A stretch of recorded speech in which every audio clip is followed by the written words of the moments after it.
इस कहानी को समझने के लिए कहानी का पहला भाग जरूर सुनें।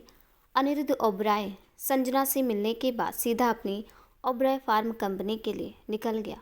ओबराय फार्म कंपनी दिल्ली की जानी मानी कंपनी में से एक थी। अनिरुद्ध ओबराय के इंडिया आने से पहले इस कंपनी को अनिरुद्ध के अंकल अखिल मल्होत्रा संभालते थे, जो अनिरुद्ध के पिता के दोस्त थे। अनिरुद्ध के इंडिया आने के बाद उसने इस कंपनी की शाखा को और भी बड़े शहरों तक पहुंचाया था। आज वो इंडिया की टॉप फार्म इंडस्ट्री में से एक थी। अनिरुद्ध जैसे ही अपने ऑफिस में पहुंचा तो शर्मा जी दौड़ते हुए उसके पास आए। सर, आपको इतनी देर कैसे हो गई? आप जानते हो ना, आज हमारी कितनी बड़ी मीटिंग थी। पर जैसे अनिरुद्ध पर उनकी किसी भी बात का कोई असर नहीं हुआ हो, वैसे वो रिलैक्स होकर सोफे पर आकर लेट गए। अरे सर, आप ऐसे लेट कैसे सकते हो? Just chill. शर्मा जी, मैंने आपको मूवी देखने जाने को कहा था ना, फिर आप यहाँ क्यों आए? बड़े ही अनरोमांटिक हैं आप। और मैं मंदिर गया था इसलिए देर हो गई। अनिरुद्ध ने आंखें बंद किए हुए ही कहा। ठीक है सर, पर हमारी मीटिंग का क्या? शर्मा जी को कुछ समझ में नहीं आ रहा था। आपको मैंने कहा था ना, मीटिंग यहाँ कहीं नहीं और होने वाली है। ये क्या कह रहे हो तुम? पीछे से अखिल मल्होत्रा ने कहा, जो उन दोनों की बात सुन रहे थे। उनके आते ही अनिरुद्ध खड़ा हो गया। शर्मा जी, आप जाइए, अनिरुद्ध ने कहा, और ये सुनते ही शर्मा जी वहाँ से चले गए।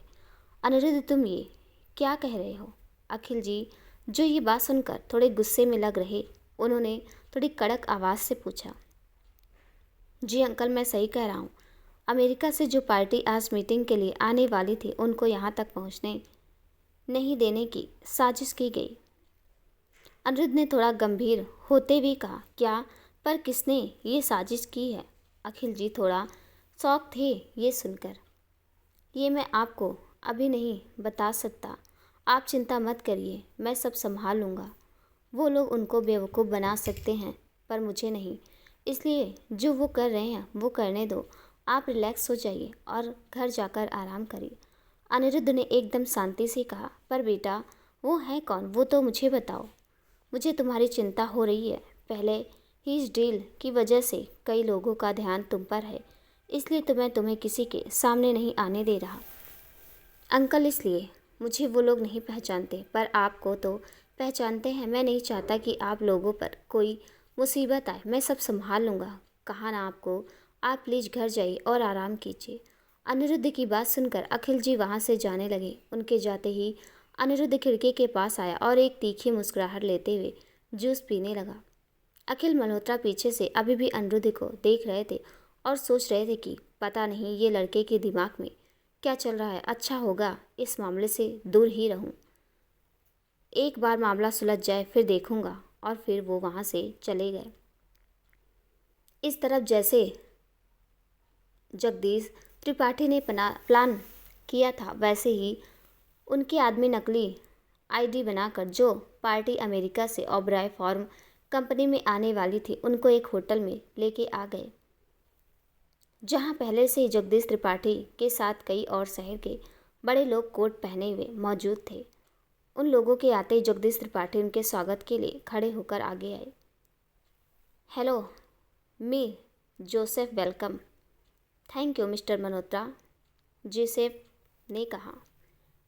वे अ सीट, जगदीश त्रिपाठी ने कहा, और सब बैठ गए। वैसे मिस्टर ओबराय नहीं दिखाई दे रहे हैं। जोसेफ इधर उधर नज़र घुमाते हुए बोले, हाँ, वो उनकी थोड़ी तबीयत ठीक नहीं है इसलिए। ओह, वैसे पहले तो मीटिंग कंपनी में होने की बात हुई थी, फिर यहाँ क्यों? जोसेफ ने पूछा। वो क्या है ना, आज हमारी मीटिंग में विजिट है स्टूडेंट्स की, तो इसलिए। जगदीश त्रिपाठी बोले, आपकी आईडी कार्ड्स चेक कर सकता हूँ? मिस्टर विलियन ने कहा। Yes sir. जगदीश त्रिपाठी ने और आईडी दिखाया। उनके आईडी में अखिल मल्होत्रा लिखा हुआ था। देखने पे पर कोई भी नहीं सकता था कि ये नकली आईडी है। उन लोगों को भी शक नहीं हुआ। ठीक है, now let's talk to our deal, mister William ने कहा। देखिए mister Malhotra, this a brand medicine is a best American medicine for cancer, और जैसे हमारी डील हुई थी $1 मिलियन। ये सुनते ही त्रिपाठी सोचने लगा, $1 मिलियन, ये ओबराय के पास इतना सारा पैसा है। पर कोई बात नहीं, इसके बाद हम भी $1 बिलियन के मालिक होंगे। क्या सोच रहे हैं मिस्टर मल्होत्रा? जोसेफ ने कहा, कुछ नहीं, हमें ये डील मंजूर है। ठीक है, ये पेपर पर आपकी साइन चाहिए।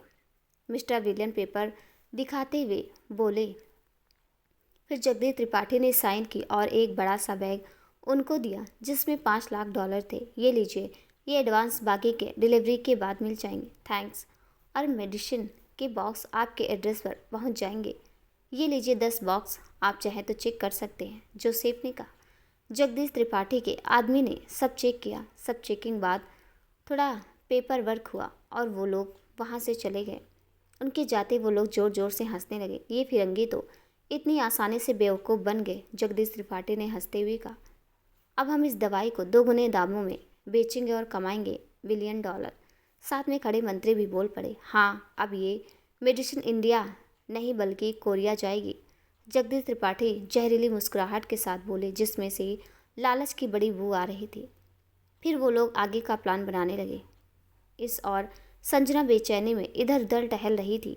फिर उसने फ़ोन निकाला और नंबर डायल कर दिया। सामने से आवाज़ आई, हेलो हरदेव जी, मैं संजना बात कर रही हूँ। जी बोलिए संजना जी, मैं आपसे मिलना चाहती हूँ। ठीक है, तो मैं रात को वहाँ जाता हूँ। नहीं, रात को नहीं, अभी इसी वक्त, और घर पे नहीं, कहीं और। ठीक है, हम वहीं अभी वो आपके घर के पास वाले बगीचे में मिलते हैं। मैं आ रहा हूँ वहाँ। ठीक है। संजना ने कॉल काटा और फिर वहाँ से पार्क के लिए निकल गई। हरदेव जल्दी से पार्क में आया। उसके चेहरे पर अलग ही खुशी दिखाई दे रही थी। उसने देखा कि संजना पहले से ही वहाँ बैठी थी और कुछ परेशान सी लग रही थी। उसे परेशान देखकर हरदेव उसके पास गया और उसके कंधे पर हाथ रखा, पर इस वजह से संजना अचानक से डर गई। रिलैक्स संजना, मैं हूँ, हरदेव ने उसे डरा हुआ देखकर कहा। ओ आई एम सॉरी हरदेव जी। हरदेव संजना से थोड़ी दूरी बनाकर उसके पास बैठ गया। तो बताइए, आपने मुझे ऐसे अचानक क्यों बुलाया? वो क्या है ना, संजना कुछ बोल नहीं पा रही थी। घबराइए मत संजना जी, आप बेझिझक मुझसे कह सकती हैं। वो मैं ये कहना चाहती थी कि मैं आपसे प्यार नहीं करती, संजना ने आंख बंद करके बोल दिया। पर हरदेव ने उसका कोई जवाब नहीं दिया और ना ही उसके चेहरे के हाव भाव में बदलाव आया। उसने संजना के हाथ पर अपना हाथ रखा तो संजना ने आंखें खोली। संजना ने तुरंत अपना हाथ वहाँ से ले लिया। ओह सॉरी संजना जी, हरदेव ने कहा। कोई बात नहीं, आप कुछ कहेंगे नहीं, मैंने आपको कहा उसके बारे में। अरे उसमें कहने का क्या है, ये तो मैं जानता ही हूँ।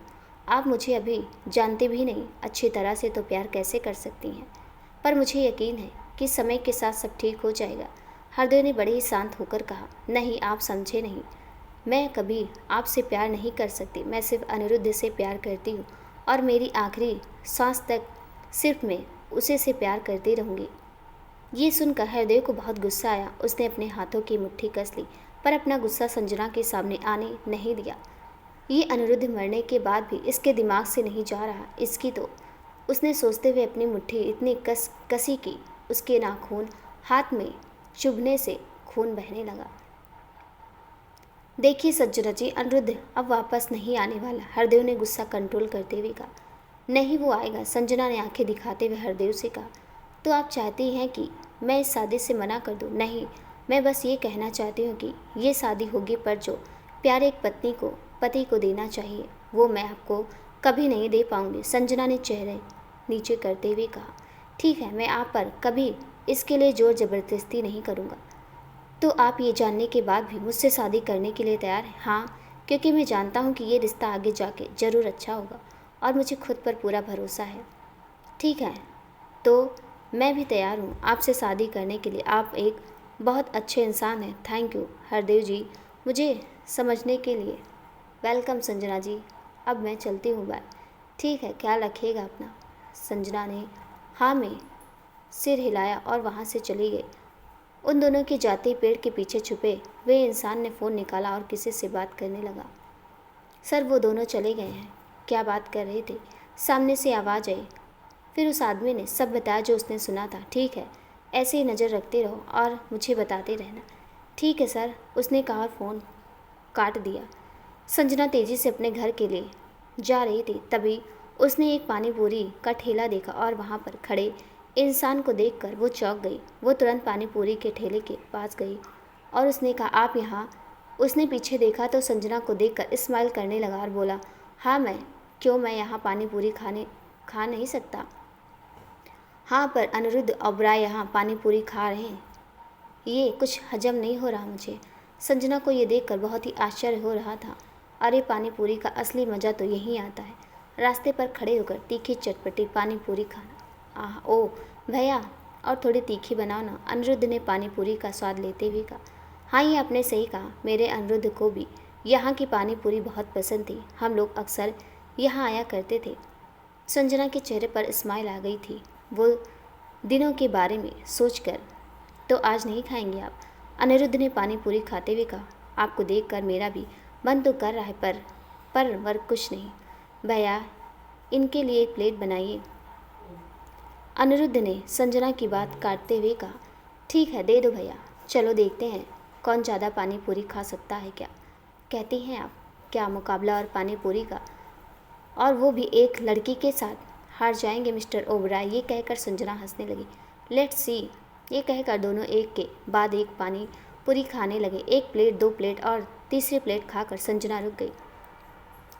अब मैं और नहीं खा सकती। संजना की अब कैपेसिटी नहीं थी और पानी पूरी खाने की। वह एक प्लेट और, अनिरुद्ध ने कहा। यह सुनकर संजना अनिरुद्ध को घूरने लगी। अनिरुद्ध से अब और नहीं खाया जा रहा था, फिर भी उसने तीखी 3 पानी पूरी खाई। संजना उसे अभी भी देख रही थी। बस करिए मिस्टर ओबराय, आप जीत गए और खाने की ज़रूरत नहीं है। मैं जानती हूँ आपसे और खाया नहीं जा रहा। संजना ने मुस्कुराते हुए कहा। थैंक यू, पानी, जल्दी पानी लाइए, बहुत तीखा लग रहा है। अनिरुद्ध ने अब तीखी पानी पूरी का असर हो रहा था। ये देखकर संजना की हंसी छूट गई। वो ज़ोर ज़ोर से हंसने लगी। अनिरुद्ध ने पानी पिया और फिर उसे शांति हुई। वो संजना के पास आया, जो अभी भी उसे देखकर हंस रही थी। तो बताओ, जीत के कैसा लग रहा है? संजना ने शरारती मुस्कुराहट के साथ कहा। ये जीत तो मेरे पर ही उल्टी हावी हो गई। अनिरुद्ध मुस्कुराता हुआ बोला। क्या मिस्टर ओबराय, आप भी ना? खाया नहीं जा रहा था फिर भी? भैया, एक प्लेट और। संजना अनिरुद्ध की नकल करती हुई और फिर हंसने लगी। पता है, एक बार मैंने और अनिरुद्ध ने भी पानी पूरी की चैलेंज लगाई थी कि कौन ज़्यादा पानी पूरी खा सकता है। तो कौन जीता था चैलेंज? वो ही जीता था। पर उसके बाद क्या हुआ पता है? संजना की हंसी अभी भी रुक नहीं रही थी। क्या? अनिरुद्ध ने भी मुस्कुराते हुए पूछा। दूसरे दिन अनिरुद्ध को डायरिया हो गया था। ये बोलकर संजना जोर जोर से हंसने लगी और ये सुनकर अनिरुद्ध भी सोचने लगा कि कहीं इतनी पानी पूरी खाकर मुझे भी डायरिया ना हो जाए। आप ये सोच रहे हैं ना कि कहीं आपको भी डायरिया हो गया तो? संजना ने उसे ऐसे सोचते देखा। कहा। ये सुनकर अनिरुद्ध ओबराय उसे आंखें फाड़ कर देखने लगा। मतलब मैं सही हूँ मिस्टर माइंड डियर रीडर? ये सुनकर अनिरुद्ध भी स्माइल करने लगा।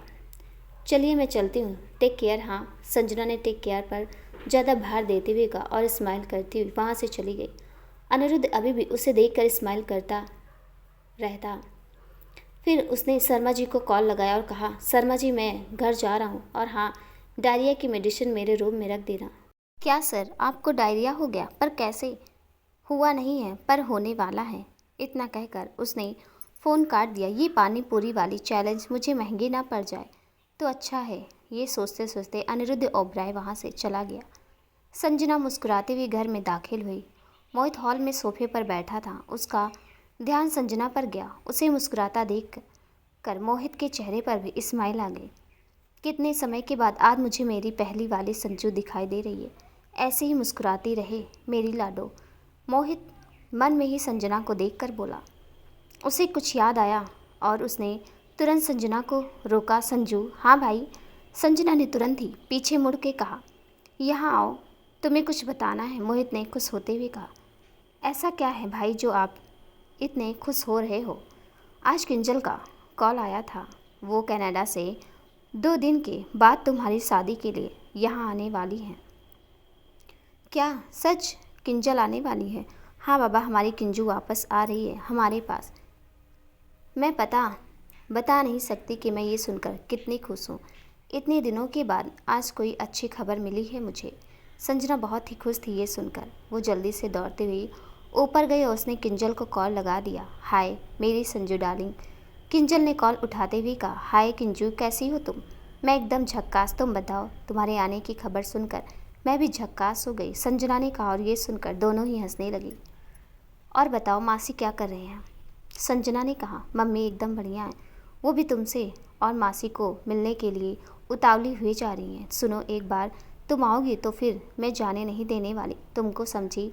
संजना ने झूठा गुस्सा करते हुए कहा, इस बार मैं कहीं नहीं जाऊंगी, बस मेरी पीएचडी ख़त्म हो गई है, इसलिए अब हम वापस इंडिया में ही सेटल होने वाले हैं। इतनी पढ़ाई करके हम दूसरे देश की जगह अपने देश की प्रगति क्यों ना कराएं? सही कहा, हम भले विदेश में जाएं पढ़ाई के लिए, पर हमें ये नहीं भूलना चाहिए कि हम भारतीय हैं। हाँ, इसलिए आ रही है तेरी बहन इंडिया।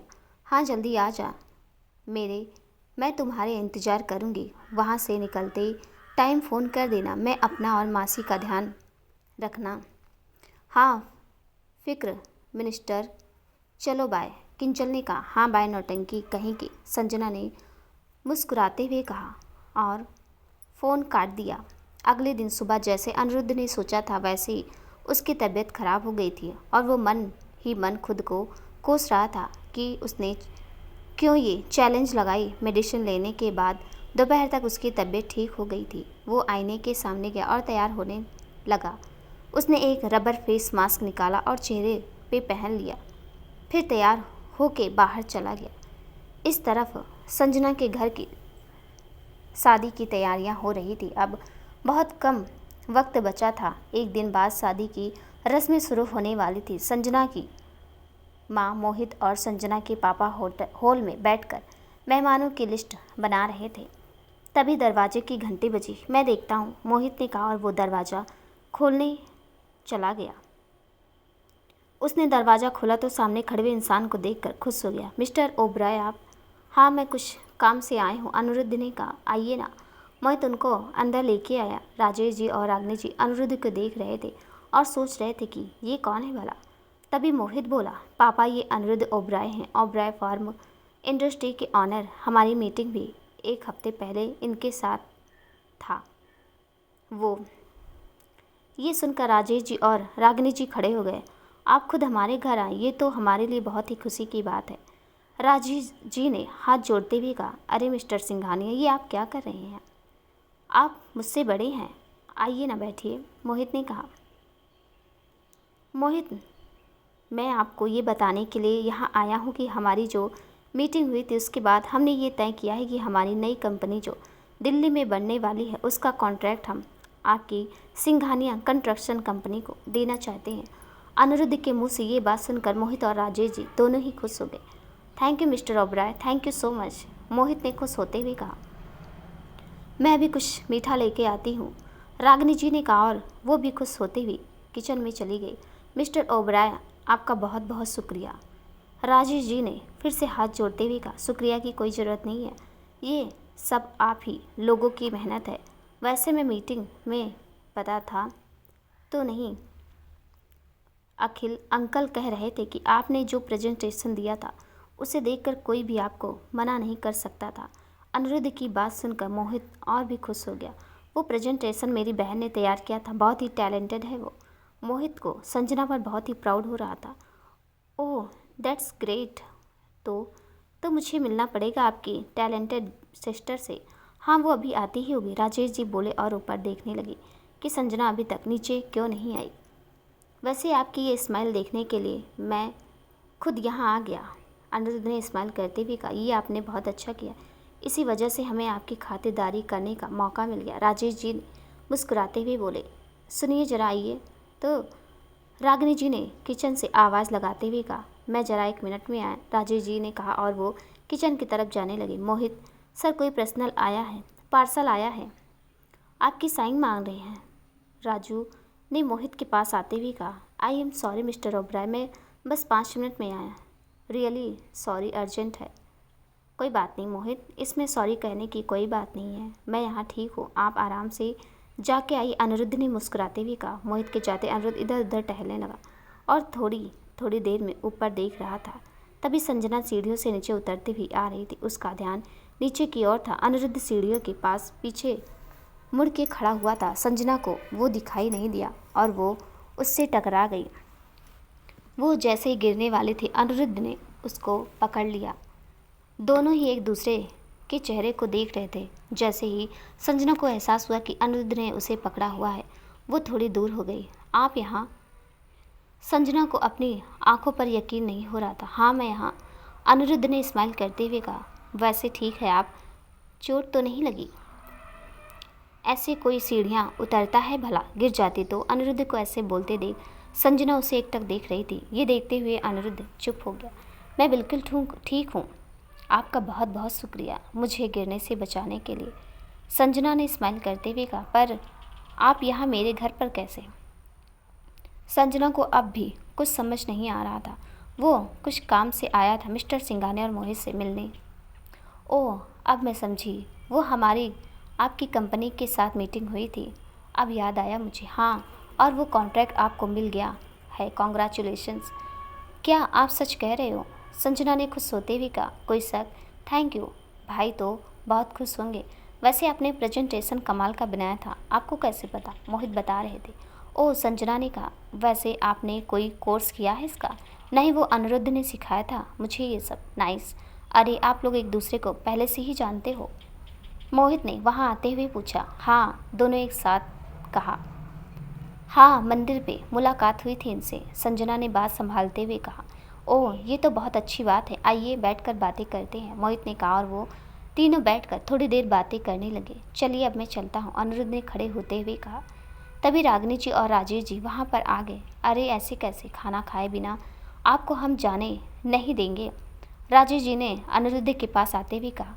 सॉरी मिस्टर सिंघानिया, आज नहीं, फिर कभी आऊँगा। हाँ अनिरुद्ध, रुक जाइए ना, हमें अच्छा लगेगा इस बार, रागिनी जी बोली। नहीं, वो आज कुछ तबीयत ठीक नहीं है, इसलिए अनिरुद्ध को ये बोलते ही एहसास हुआ कि ये उसने क्या बोल दिया। उसने तुरंत संजना की ओर देखा, जो उसकी बात समझ गई थी और मुंह पे हाथ रखे हंस रही थी। ये देखकर अनिरुद्ध का मुंह शर्म से लाल हो गया। हाँ मम्मी, इनकी तबीयत ठीक नहीं है तो उनको ज़्यादा इंसिस्ट मत कीजिए, संजना ने अनिरुद्ध की तरफ देखते हुए कहा। ठीक है, पर अगली बार आपको स्पेशली आना होगा, राजेश जी ने कहा। पक्का, अब मैं चलता हूँ, बाय, अनिरुद्ध ने संजना की ओर देखते हुए कहा। संजना ने बस स्माइल की। अनिरुद्ध के जाने के बाद संजना जैसे ही जा रही थी तब मोहित बोला। पापा, मुझे लगता है कि हमें इनको भी संजू की शादी में इनवाइट करना चाहिए। हाँ, मैं भी यही कहने वाला था, राजेश जी ने कहा। संजना फिर ये सुनकर वहाँ से चली गई। घर पहुँचते ही अनिरुद्ध सीधा किसी के पास गया जो कब से उसका इंतजार कर रहा था। उसके पास पहुँचते अनिरुद्ध ने उसे गले लगा लिया। अच्छा हुआ तू जल्दी वापस आ गया, तेरे बिना यहाँ कुछ भी अच्छा नहीं लग रहा था। अब पहले ये मास्क तो हटा, मुझे मेरा वाला अनिरुद्ध चाहिए, उसने कहा। अनिरुद्ध ने अपना फेस मास्क हटाया। अबे साले, इतने दिनों से ये मास्क पहनकर तू तो पहले से भी ज़्यादा गोरा हो गया, उसने हंसते हुए कहा।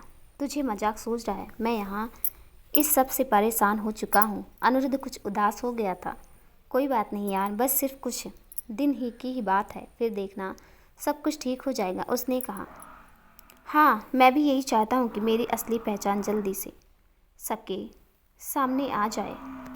अगले दिन की सुबह संजना के घर चारों तरफ खुशियाँ ही खुशियाँ छाई हुई थी। भैया जल्दी आइए ना, हमें देर हो रही है, संजना हॉल में इधर उधर चलते हुए बोले जा रही थी। हाँ, आ रहा हूँ संजू, अभी देर है उनको आने में, मोहित नीचे आता हुआ बोला। मोहित कितनी देर लगाता है तैयार होने में, ये कब से तेरी राह देख रही है, रागिनी जी भी बोल पड़ी थी। हाँ माँ, आप लोग इतना ओवर रिएक्ट क्यों कर रहे हैं? मोहित परेशान हो गया था इन लोगों की बातें सुनकर। अरे ओवर रिएक्ट तो करेंगे ना, दोनों माँ बेटी की बहनें जो आ रही हैं, राजेश जी कहते हुए हंसने लगे।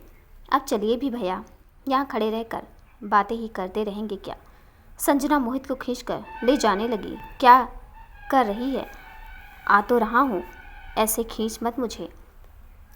फिर दोनों ही गाड़ी में एयरपोर्ट के लिए निकल गए। एयरपोर्ट पर जाते ही संजना किंजल को ढूंढने लगी। संजना ने जैसे ही किंजल और उसकी रीमा मासी को आते हुए देखा, वो उनकी तरफ दौड़ी। संजू संभल कर। मोहित संजना को भागते देख जोर से चिल्लाया। किंजल भी संजू को देखकर उसकी तरफ दौड़ी। दोनों ही बहनें एक दूसरे के गले लग गई। बहुत मिस किया तुझे, ये कहते हुए संजना की आंखें भर आई। मैंने भी तुझे बहुत मिस किया। दोनों बहनें इतने दिनों के बाद मिलकर इमोशनल हो गई थी। अरे मैं भी हूँ यहाँ, रीमा जी ने वहाँ आते हुए कहा। मासी, ये कहकर संजना रीमा मौसी के गले लग गई और पैर छूकर उनका आशीर्वाद लिया। कैसी है मेरी बच्ची? एकदम बढ़िया मासी, आप कैसे हो? मैं भी ठीक हूँ। अरे कोई यहाँ भी तो देखो, मोहित ने मुंह बनाते हुए कहा। भैया, किंजल मोहित को देखकर उनके गले लग गई। कैसी है मेरी गुड़िया? मैं एकदम ठीक हूँ भैया, पर आप इतने पतले कैसे हो गए? जरूर ये संजू आपको ठीक से खाना नहीं खिला रही होगी। किंजल की मस्ती शुरू हो गई थी। अच्छा बच्चों, यहाँ आ जरा, फिर दिखाती हूँ तुझे, संजना ने झूठा गुस्सा दिखाते हुए कहा। शांति बालिका, ये नौटंकी बंद करिए। पतला मैं नहीं तुम दोनों हो गई हो समझी। मोहित ने दोनों के सिर पर हाथ मार दिया। आउच भैया, दोनों ही मुंह बिगाड़ते हुए एक साथ बोले। फिर दोनों हंसने लगे। कैसे हो मासी आप? मोहित ने रीमा मासी के पैर छूते हुए कहा। मेरे बच्चों को इतना खुश देखकर मैं एकदम खुश हूँ, रीमा जी ने कहते हुए उनके तीनों बच्चों की नज़र उतारी। सब बातें यहीं करोगे क्या? घर नहीं जाना? मोहित ने दोनों बहनों को आपस में खुसुर फुसुर करते देखकर बोला। हाँ चलिए। फिर सब गाड़ी में बैठकर घर आ गए। रागिनी जी भी रीमा जी से मिलकर बहुत खुश थी। सभी हॉल में बैठकर बातें कर रहे थे, पर इन सबसे ज़्यादा खुश मोहित था। अपनी दोनों बहनों को एक साथ खुश देखकर उसकी आंखों से भी खुशी के आंसू निकल आए थे। चल किंजू मेरे साथ आ, मैं तुझे कुछ दिखाती हूँ। संजना ने किंजल को खींच के ले जाते हुए कहा। हाँ चलो। संजना ने कमरे में आकर अलमारी में से अपना शादी का जोड़ा निकाला और उसे किंजल को दिखाने लगी। देख किंजू, कितना सुंदर है ना? पिंक कलर का जोड़ा लिया है, जैसे अनिरुद्ध चाहता था, बिल्कुल वैसा। संजना के चेहरे पर खुशी के साथ आंसू भी थे। किंजल सिर्फ उसे देखे जा रही थी। अनिरुद्ध को मिस कर रही हो ना? किंजल ने संजना के कंधे पर हाथ रखते हुए कहा। ये सुनते संजना उसके गले लग कर रोने लगी। किंजल उसके सिर पर हाथ फेर रही थी। वो अपनी बहन को अच्छे से जानती थी। बचपन से दोनों बहनें पक्की वाली सहेलियां थीं। एक दूसरे की मन की बात दोनों एक झटके में समझ जाती थी। बस कर संजू, जो होना था वो हो गया, किंजल ने संजना के आंसू पोंछते हुए कहा। संजना भी अब चुप हो गई थी। संजना, तूने शादी का फैसला सोच समझ के किया है ना? ये तो मैं नहीं जानती, पर अब जो मम्मी पापा और भाई चाहेंगे वो ही मैं करूँगी। देख संजू, ये तेरी पूरी लाइफ का सवाल है। रिश्ते मन से जुड़ते हैं, प्यार से जुड़ते हैं, ज़बरदस्ती से नहीं। नहीं, उन्होंने कोई ज़बरदस्ती नहीं की है मेरे साथ। मैंने ही ये फ़ैसला किया है। और हरदेव जी अच्छे इंसान हैं। मैंने उनसे इस बारे में बात की थी, तो उन्होंने क्या कहा? उन्होंने कहा कि उन्हें इससे कोई दिक्कत नहीं है। वो कह रहे थे कि समय के साथ सब कुछ ठीक हो जाएगा। ठीक है, पर सुन, तुझे ज़रा भी ऐसा लगे कि तू इस रिश्ते से खुश नहीं है तो मुझे बताना, मैं हमेशा तेरे साथ हूँ, ठीक है? ये कहते हुए संजना मुस्कुराते हुए फिर से किंजल के गले लग गई। ये अनिरुद्ध की फ़ोटो तो दिखा मुझे कि वो दिखता कैसा था। कभी मेरे सामने आए तो मैं अच्छे से उसे बता सकूं कि उसने मेरी बहन का दिल दुखा के अच्छा नहीं किया। उसे तो मैं छोड़ूंगी नहीं। किंजल को बहुत गुस्सा आ रहा था। संजना ये सुनकर कुछ भी बोली नहीं। अरे दिखाना फ़ोटो, मैंने तुझे फ़ोटो भेजे थे, हमारे कई सारे फ़ोटो। कब? मैंने तो देखे नहीं। अरे जब मैंने तुम्हें मेरे और अनिरुद्ध के बारे में बताया था। हाँ, लगता है गलती से डिलीट हो गए होंगे, मैंने डाउनलोड भी नहीं किए थे। ठीक है, अभी दिखाती हूँ। संजू, किंजल जल्दी नीचे आओ, खाना तैयार है, रागिनी जी ने आवाज़ लगाते हुए कहा। चलो, मैं बाद में तुझे दिखाती हूँ, अभी मुझे बहुत तेज़ी से भूख लगी है। ठीक है चलो, किंजल ने कहा और दोनों बहनें नीचे खाना खाने चली गई। इस तरफ ओबराय हाउस में सर्वेंट अनिरुद्ध के पास आया। सर, ये आपके लिए पार्सल आया है। ठीक है, लाओ। अनिरुद्ध ने वो पार्सल लेते हुए कहा। उसने बॉक्स खोला तो उसमें मिठाइयाँ और एक कार्ड था। कार्ड देखते ही उसके चेहरे का रंग उड़ गया। वो कार्ड संजना की शादी का था। तभी उसके फ़ोन पर मोहित का कॉल आया। हेलो जी मिस्टर ओबराय, मैं मोहित बोल रहा हूँ। हाँ बोलिए मोहित। आपको संजना की शादी का इनविटेशन कार्ड भेजा है। वैसे तो हमें खुद वहाँ आना चाहिए, पर शादी की तैयारियों में नहीं आ पाए। कोई बात नहीं, 3 दिन बाद हल्दी और संगीत है और अगले दिन शादी। आप ज़रूर आइएगा। ठीक है, मैं ज़रूर आऊँगा। जी धन्यवाद, मोहित ने कहा और कॉल कट कर दिया। सिर्फ 3 दिन है मेरे पास अपने काम को अंजाम देने के लिए। अनिरुद्ध ने गहरी सांस लेते हुए कहा। हाँ, और उनको बताने के लिए कि जगदीश त्रिपाठी और उनका बेटा उनके रिश्ते के लायक नहीं। पीछे से कोई अनिरुद्ध के कंधे पर हाथ रखते हुए बोला। हाँ सौरभ, उन दोनों बाप बेटे को अपने किए की सज़ा मैं दिलवा कर रहूँगा। मुझे और संजना को जुदा करके उन्होंने ठीक नहीं किया। अनिरुद्ध की आंखें गुस्से से लाल हो चुकी थी। हाँ अनिरुद्ध, उसे लगता है कि वो उसके रचाए खेल में जीत गया, पर जब प्यार सच्चा हो तो उसे जुदा करना मुश्किल ही नहीं, नामुमकिन है। पर सौरभ, जब संजना को पता चलेगा कि अनिरुद्ध ओबराय ही अनिरुद्ध सिन्हा है और मैं उसे अभी तक धोखे में रखा था तो क्या होगा? क्या वो मुझे माफ़ करेगी? अनिरुद्ध के चेहरे पर संजना को खोने का डर साफ नजर आ रहा था। हाँ, वो तुमसे नाराज़ जरूर होगी, पर वो नहीं जानती कि उस दिन तुम्हारे साथ क्या हुआ था। पर क्यों और क्यों तुम अपनी असली पहचान छुपा रहे थे? जब सच उसके सामने आएगा तब वो ज़रूर तुम्हें माफ़ कर देगी। हाँ यार, काश सब कुछ ठीक हो। संजना को ये बात कहीं और से गलत तरीके से मालूम, इससे पहले ही मैं खुद सब कुछ उसे बता दूंगा और उससे माफ़ी भी मांग लूँगा। तुम ठीक कह रहे हो अनिरुद्ध, ये बात तुम्हें जल्दी ही उसे खुद जाकर बतानी चाहिए। सौरभ ने भी अनिरुद्ध की बात पर सहमति जताते हुए कहा। संजना की हल्दी और संगीत की रस्में हो उससे पहले ही मैं उसे सब कुछ सच बता दूंगा।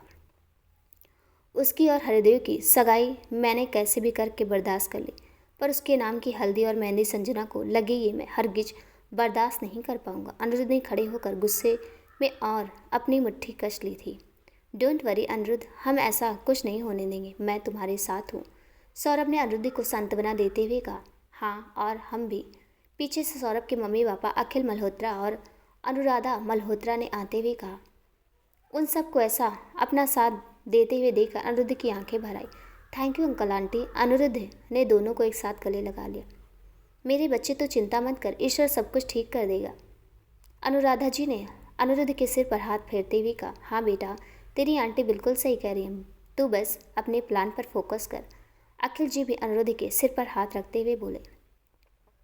ये लो, इस इमोशनल ड्रामे में ये लोग इस बेटे को तो भूल ही गए। सौरभ ने मुंह बना लिया था। चल तू भी आजा। अनिरुद्ध ने सौरभ को गले लगा लिया। अगले दिन सुबह किंजल सवेरे सवेरे ही तैयार होकर कहीं बाहर जा रहे थे। किंजल, तू कहीं बाहर जा रही है क्या? संजना ने किंजल को बाहर जाते हुए देखा तो पूछ लिया। किंजल ये सुनते ही रुक गई और पीछे मुड़ के उसके पास आई।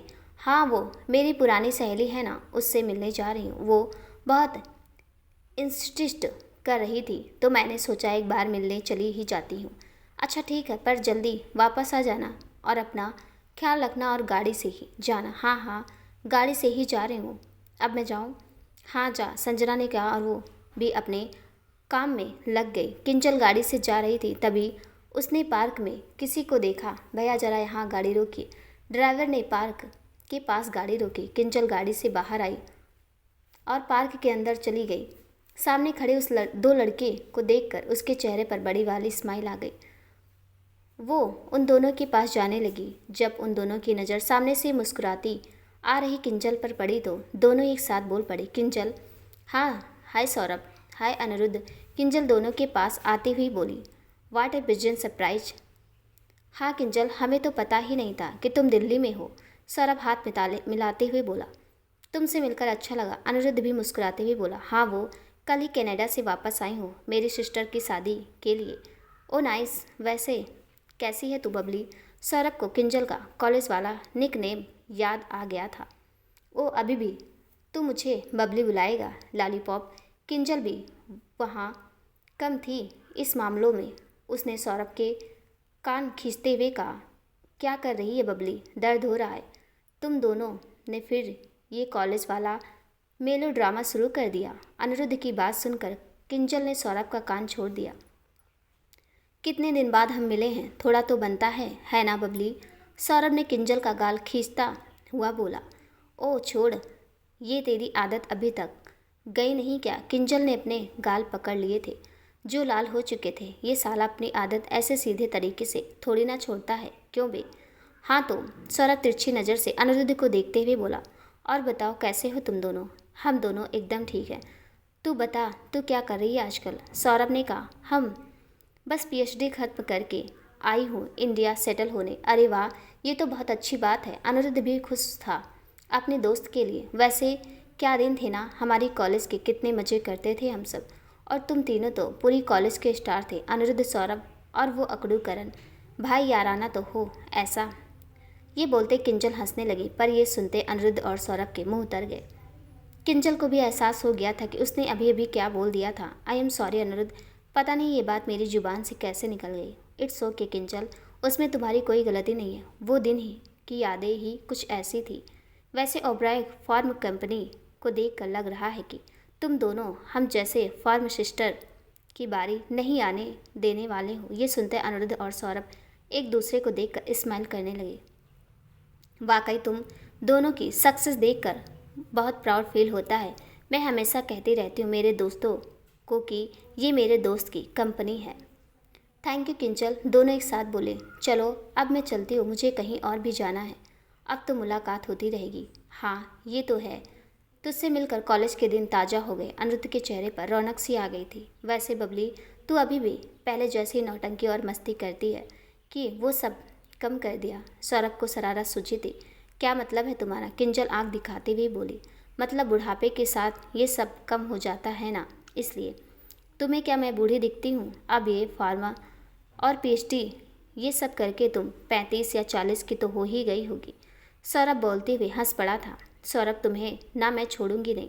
किंजल गुस्से में चिल्लाते हुए सौरभ के पीछे भागी। अबे सॉरी, मैं तो मजाक कर रहा था। बोलते हुए सौरभ भी खुद को बचाने के लिए भागा। ये सौरभ भी ना खुद को ही अपने पैर पर कुल्हाड़ी मरवाता है। अनिरुद्ध भी उन दोनों को देखकर हंस रहा था। दोनों ऐसे भागते हुए थक गए और एक जगह रुक गए। चल आज तुझे माफ़ किया, किंजल हाँफते हुए बोली। थैंक गॉड, इस चुड़ैल ने आपने बचा लिया। सौरभ की तो जान में जान आई थी, क्योंकि उसे लगा था कि आज तो वो पक्का किंजल के नाखून का शिकार होगा। चलो अब तुम दोनों का हो गया क्या? अनिरुद्ध ने वहाँ आते हुए कहा। हाँ चलो मैं चलती हूँ, बाय, फिर से मिलते हैं। बाय, अपना ख्याल रखना, अनिरुद्ध और सौरभ ने कहा और फिर किंजल वहाँ से चली गई। ये किंजल बिल्कुल भी बदली नहीं है ना? सौरभ किंजल को जाते हुए देख अनिरुद्ध से बोला। हाँ वो तो है, पहले जैसे चुलबुली और हमेशा हंसते और मुस्कुराते रहने वाली लड़की। तुम दोनों ने तो आज वो सब कॉलेज की मस्तियाँ याद करवा दी। अनिरुद्ध भी खुश था। हाँ ऐसे ही मैं उसे चिढ़ाता और वो मेरे पीछे भागती। और करण को तो इसकी ये हरकतें बिल्कुल पसंद नहीं थी, कैसे हमेशा चिढ़ जाता और गुस्सा करता रहता। हाँ इसलिए तो किंजल उसे अकड़ू कहती है। दोनों ही इस बात पर हंसने लगे, पर अचानक दोनों के चेहरे पर उदासी छा गई। काश करण इस दोस्ती को समझ पाया होता, पर उसने तो हमारी सबसे बड़ी डोर जो हमारे दोस्त को बांधे रखती थी उसने ही तोड़ दिया। उसने हम पर जरा सा भी विश्वास नहीं किया। सौरभ बोलते हुए भावुक हो गया। छोड़ इस बात को, अब ये सब फिजूल की बातें करने का टाइम नहीं है। वो अब हमारा दोस्त नहीं है, समझे तुम? चलो। ये बोलकर अनिरुद्ध जाने लगा। सौरभ भी उसके पीछे पीछे जाने लगा। मुझे पता है अनिरुद्ध तुम पर क्या बीत रही है। करण के वो इल्ज़ाम, उसकी वो बातें अभी भी तुम्हारे दिल को कितनी चोट दे रही होगी। हे भगवान, कब तक मेरा भाई ये सब सहता रहेगा? कभी दिखाता नहीं है, सब हंसते हंसते सह लेता है। प्लीज़ उसकी मदद करो, उसका प्यार उसे लौटा दीजिए प्लीज़। सौरभ मन में बोलता हुआ अनिरुद्ध के पीछे जा रहा था। दोपहर के 2 बजे किंजल घर पे आई। सब हॉल में उसकी राह देख कर बैठे हुए थे। संजना को तो बिल्कुल चैन नहीं था। कितने कॉल्स कर चुकी थी वो किंजल को, पर उसका फ़ोन स्विच ऑफ हो चुका था। किंजल को अंदर आते देख संजना झट से खड़ी होकर उसके पास गई। कितनी देर लगा दी? तेरे फ़ोन स्विच ऑफ क्यों आ रहा है? तो ठीक तो है ना? संजना ने तो सवालों की बौछार कर दी थी। संजू रिलैक्स, मैं बिल्कुल ठीक हूँ, किंजल ने संजना की बात काटते हुए कहा। तो फिर तेरा कॉल क्यों स्विच ऑफ आ रहा है? वो तो बस बैटरी डाउन हो गई थी इसलिए। हम तो डर ही गए थे। वैसे तुझे इतनी देर कैसे लग गई? वो मैं जब जा रही थी तभी मेरे कॉलेज के फ्रेंड्स मिल गए थे, तो उनसे बातों के चक्कर में थोड़ा लेट हो गया। फिर जानवी मुझे आने ही नहीं दे रही थी। ठीक है चलो अब सब खाना खा लेते हैं, मुझसे अब और रुका नहीं जा रहा, बहुत भूख लगी है। मोहित खड़ा होते हुए बोला। क्या आप लोगों ने अभी तक खाना नहीं खाया? किंजल हैरान थी। तेरे बिना कैसे खाते? हम जानते हैं कि तू बाहर किसी के घर खाना नहीं खाती। इसलिए तेरा इंतज़ार कर रहे थे। ओके, ओह थैंक यू, चलो मुझे भी भूख लगी है। फिर सब ने मिलकर खाना खाया। थोड़ी देर बाद किंजल संजना के कमरे में गई। अच्छा सुन, हाँ बोलना, संजना ने किताब पढ़ते पढ़ते ही जवाब दिया।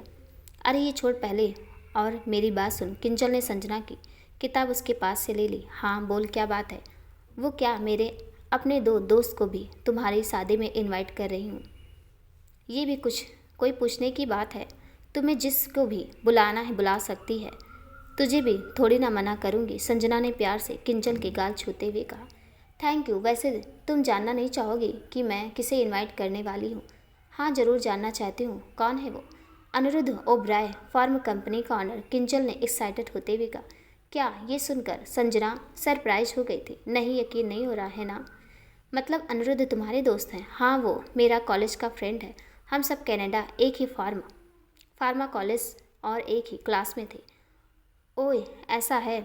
तो तुझे उसे इनविटेशन देने की ज़रूरत नहीं है। क्यों, क्या हुआ? तू ऐसा क्यों कह रही है? अरे पहले पूरी बात तो सुन मेरी। उन्हें हमसे पहले ही इनविटेशन भेज दिया है। मतलब तुम लोग पहले से उसे जानते हो? हाँ, हम 2-3 बार मिले थे और वो हमारे घर भी आए थे। उनकी नई कंपनी बनाने का काम हमारी कंपनी को ही तो मिला है। क्या बात कर रही है? किंजल और भी ज़्यादा खुश हो गई ये सुनकर। किंजल, तुम तो 2 दोस्तों की बात कर रही थी ना, तो दूसरा कौन? दूसरा वो लॉलीपॉप। क्या लॉलीपॉप? वो कौन है? तभी किंजल के फ़ोन की रिंग बजी। 1 मिनट, हाँ अभी आती हूँ, किंजल ने कहा और वो फ़ोन पर बात करने कमरे के बाहर चली गई। ये किंजल भी ना कैसे कैसे नाम रखती है। लॉलीपॉप, ये भी कोई नाम हुआ? संजना भी मुस्कुराने लगी। इस तरफ किंजल उसकी किसी फ्रेंड से बात कर रही थी।